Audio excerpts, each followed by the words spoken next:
Do you know that the United States is reportedly planning to take action against the Nigerian government, and may even impose sanctions on the 12 Muslim-majority states in the country? This pattern of targeting Christians, targeting Catholic priests, targeting individual men, women, and children is horrific, and my legislation would put real consequences on the government of Nigeria. But what exactly is the reason behind this move? Before we continue, don't forget to subscribe and turn on the notification bell so you'll stay informed whenever we share more stories you need to know. According to reports, the Christian Association of Nigeria (CAN) and the Catholic Bishops' Conference of Nigeria have both written letters and submitted complaints to the U.S. Congress.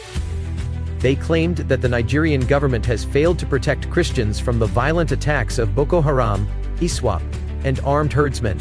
These complaints quickly gained support from Christian groups across Europe, and it was based on those reports that Senator Ted Cruz publicly spoke out, using their statements as part of his warning to the Nigerian government on his social media page.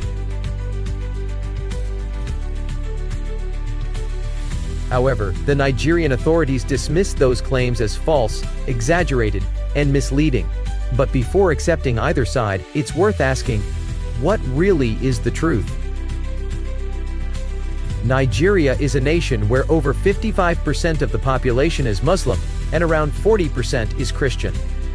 So, is the violence happening in Nigeria truly limited to Christians alone? Or are Muslims also victims of these deadly conflicts? And who exactly are being branded as the terrorists, Muslims or Christians, particularly the members of CAN? Let's take a step back in history. In the year 2000, a major religious crisis erupted in Kaduna State following an attempt to introduce Sharia law. CAN-led protests that later turned violent, and armed clashes broke out. The result? Heavy loss of lives, with the majority of victims being Muslims. A year later, in 2001, violence struck again in Kaduna and Plateau states. This time, it began after the appointment of Alhaji Mukhtar Mohammed, a Muslim, as a government official under the Poverty Alleviation Program. Many Christian groups rejected the decision, tensions grew, and riots followed, claiming many innocent lives.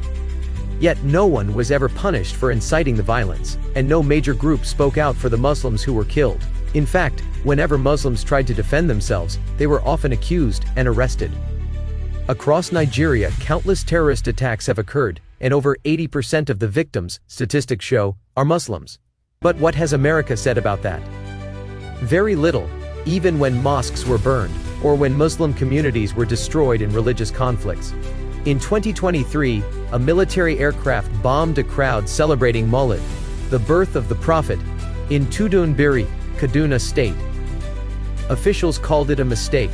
No one was held responsible. Over the years, many Islamic scholars have been assassinated, among them Sheikh Muhammad Awal Adam Albani Zaria and Sheikh Ja'afar Mahmud Adam Kano.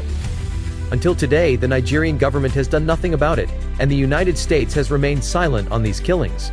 So, as a Muslim and a Nigerian, it is important to understand that CAN has long shown hostility toward Islam, often backed by Western powers. They are uncomfortable with the growing number of Muslims, and the way Islam continues to thrive across the northern region. That's why, according to some observers, they created these reports, to provoke conflict and attract global sympathy. Meanwhile, some Nigerian senators have already reacted to America's stance, calling the allegations false and unfair. Now the question remains, between Christians and Muslims in Nigeria, who truly faces discrimination? Let us know what you think in the comments section below.